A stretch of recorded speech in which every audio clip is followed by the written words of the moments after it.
Earnestly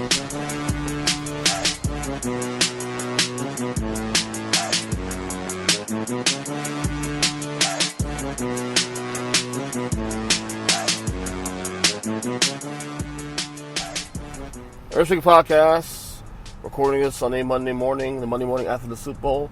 Super Bowl 54 in the books. NFL offseason is here.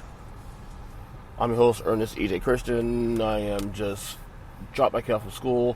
This is going to be a brief show because I got a lot going on today and I don't have much time to record, and I got other duties to take care of so I have maybe a 10-minute window at most here to talk about the Super Bowl.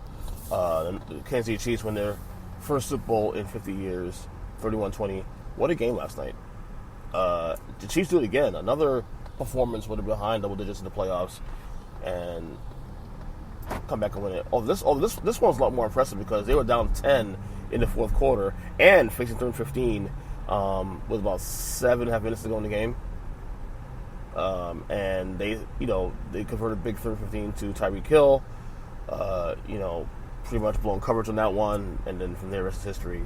Pat Mahomes, man, I gotta tell you that this kid's unbelievable. But I will say this much though, in terms of Super MVP, I'm not mad at getting Mahomes. Obviously, deserved it, but a case could have been made for Damian Williams to also get it as well. He played phenomenal in this game. He made some big plays throughout the game,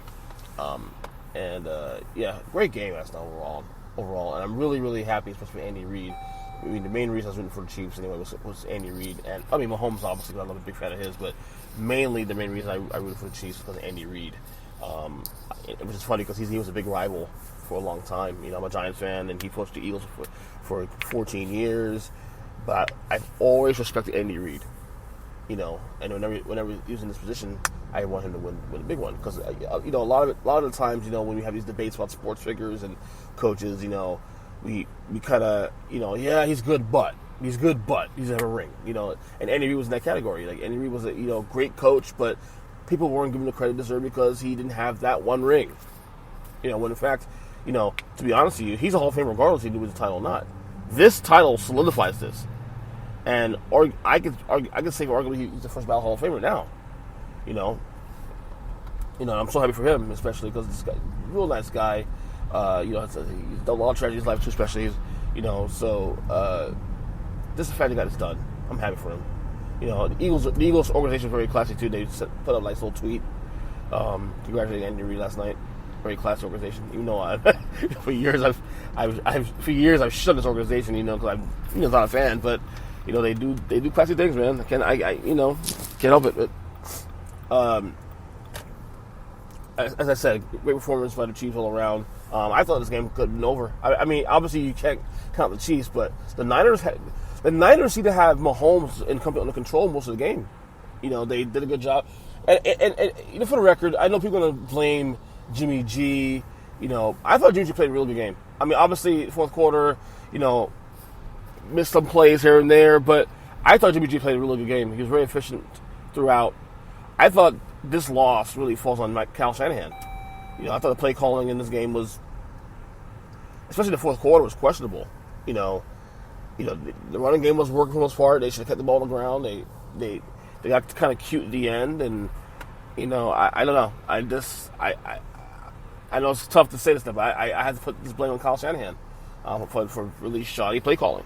But the game was good. I enjoyed the game mostly. Halftime show was good too. I actually enjoyed the halftime show. Shakira and J-Lo. Although, no disrespect to J-Lo, but Shakira was the highlight of that halftime show. Shakira, I haven't watched her in years. I'm not going to say I'm like a super fan of hers, but she can perform. She's really good. This show, I would say, is definitely a top 10 halftime show. Is it top 5? I don't know. I gotta go through the list again and see where that holds up. But yeah. What else? I'm doing this game also too. I didn't like I said, it's harder to enjoy the entire festivities when your kids are still pretty young and they want your attention. So I didn't have a chance to really sit and relax with the game. I actually watched the final quarter of the game on my phone because the game coincided with my youngest son's bedtime, which is at 9 o'clock. So the fourth quarter pretty much started right around his bedtime. So I had to watch the game on my phone. Which, thank God for technology, man. Thank God we had technology to do this. I mean, maybe 20 years ago I couldn't do this. Now I could actually still have options to watch the games while I'm doing other things. But, so I didn't do much. I made some wings, some fries, it was just me in the house. No one really, I said I can't really do much when you have children, and my wife was working last night too on top of that, so there's really nothing I can do about that. But overall, the season's over. And growing up as a kid, I used to be depressed around this time because it's like, football's done. That sucks. Now I'm older. I'm like, okay, we'll see you August, September. Not because I hate football now. Well, I love football, obviously, but I'm just not as depressed about it because now you kind of value that time away. Like, you learn to appreciate the sport when it's gone. If something's in your face all the time, you can't really appreciate it as much. But yeah. Other than that, man. So I'm looking forward to this. The off season. There's a lot of question marks in the off season around Tom Brady and his future, around other quarterbacks, other players. This is going to be one of the most fascinating off seasons up to date in quite a while, if not ever, because of all the question marks surrounding really big name players. And I'm looking forward to get my teeth in some of those stories. We'll have obviously. I'll have opinions here to talk about it. I'll have obviously. Last night I had planned on originally having Kyle Nash do the game, to do a react podcast after the game, but unfortunately, my kid was kind of fidgety at the end of the game, and I couldn't get settled into doing the show. So I was like, crap. So maybe this week we'll probably do a little recap and start discussing things. Tom Brady yesterday trolled everybody. Remember he had a picture last Thursday or Friday with him looking away, like going to the distance, and it shows it looks like he's probably going to retire, but in fact it was an ad for Hulu. Again, Tom Brady trolling everybody. Tom Brady gets it. He totally gets it. I find Tom Brady in his 40s a lot more, even more funnier than before. He gets it. Other than that, I'm in a cold SUV right now, recording this. I don't know what else to talk about at this point.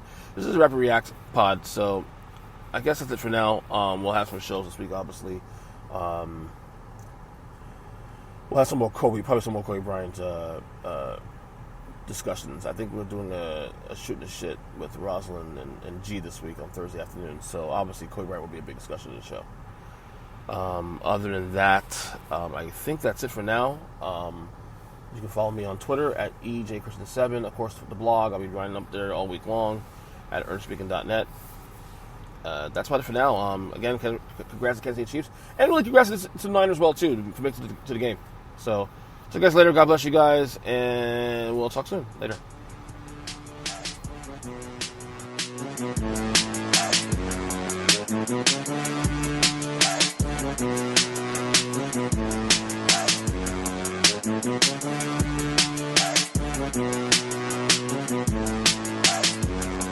Thank you.